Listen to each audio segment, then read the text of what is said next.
새벽 2시에 세입자한테 전화가 옵니다.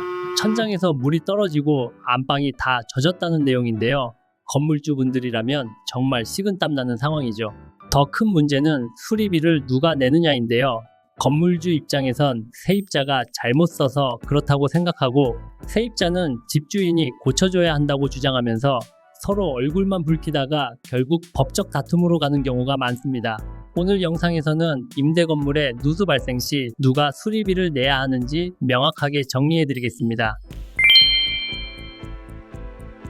먼저 기본 원칙부터 말씀드리면, 건물에 문제가 생겼을 때 1차 책임은 건물주에게 있습니다. 민법에는 임대인은 계약 기간 동안 집을 사용할 수 있는 상태로 유지해야 할 의무가 있다고 나와 있는데요. 쉽게 말해서 월세 받고 집을 빌려줬으면 비 안 맞고 물 안 새게 해주는 건 당연히 집주인 의무라는 겁니다. 건물이 낡아서 배관이 터졌거나 옥상 방수가 깨져서 빗물이 스며들거나 외벽에 금이 가서 물이 새는 것, 이런 건 세입자 잘못이 아니죠.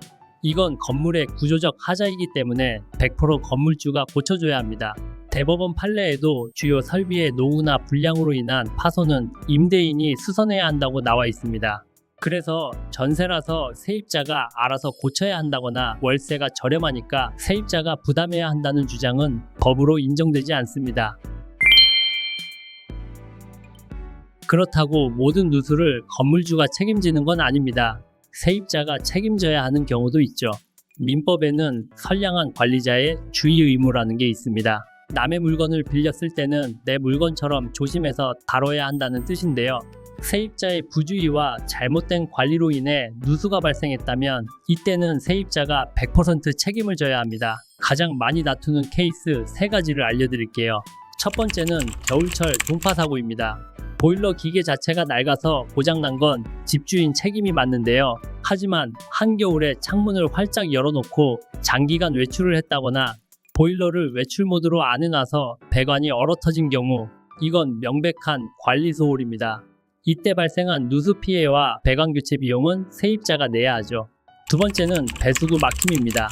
배관이 낡아서 파손된 게 아니라 머리카락이나 음식물 쓰레기 또는 물티슈 같은 이물질 때문에 막혀서 물이 역류했다면 이건 건물의 하자가 아닙니다. 사용상의 부주의이기 때문에 배관 청소 비용은 물론이고 역류한 물로 인해 망가진 아랫집 피해 보상까지 전부 세입자가 내야 합니다. 세 번째는 임의개조입니다.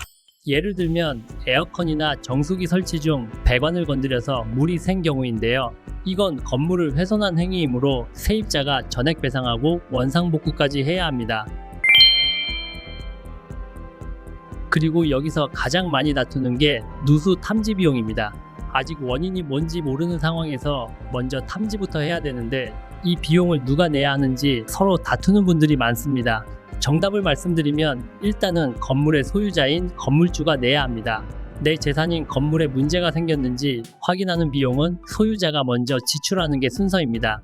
탐지를 해보고 세입자의 명백한 과실로 밝혀졌다면 그때는 구상권을 청구하시면 되는데요. 세입자 과실이 확인되면 탐지비와 수리비 전액을 청구하시고 안 주면 보증금에서 공제하시면 됩니다. 만약 원인을 모르는 상태에서 탐지비를 놓고 실랑이를 벌이면 어떻게 될까요? 누수 범위가 점점 넓어지면서 피해 규모가 커지고 곰팡이 문제까지 발생할 수 있습니다. 작은 비용을 아끼려다 큰 손해를 볼 수 있으니 일단 탐지는 하시는 게 좋습니다. 이런 피곤한 싸움을 애초에 안 하는 방법도 있는데요. 바로 계약서 특약 조항입니다. 다음에 계약하실 때 이 문구를 꼭 넣으시기 바랍니다. 임차인의 부주의나 관리 소홀로 인한 누수 및 파손 발생 시 수리 비용과 제3자에 대한 손해배상은 임차인이 전액 부담한다는 내용입니다. 이 한 줄이 있으면 나중에 얼굴 붉힐 일이 확 줄어듭니다. 그리고 하나 더 팁을 드리자면, 세입자가 입주하기 전에 싱크대 및 배관, 화장실 천장, 보일러실 사진 등을 날짜를 적어서 찍어두세요. 입주 전 상태를 명확히 기록해두면 분쟁 발생 시 결정적인 증거가 됩니다. 마지막으로 정리하면 건물 노후나 배관 문제로 인한 누수는 건물주 책임입니다. 동파, 이물질 막힘, 임의개조 등 사용상 부주의는 세입자 책임이고요. 누수 탐지비는 건물주가 먼저 내고 세입자 과실이 확인되면 청구해서 돌려받으시면 됩니다. 건물 관리는 아는 만큼 돈이 굳는데요. 설마 하다가 당하지 마시고 오늘 내용 꼭 기억해 두셨다가 현명하게 대처하시기 바랍니다. 오늘 영상은 여기까지고요. 구독과 좋아요를 눌러두시면 유용한 정보를 계속 받아보실 수 있습니다. 시청해 주셔서 감사합니다.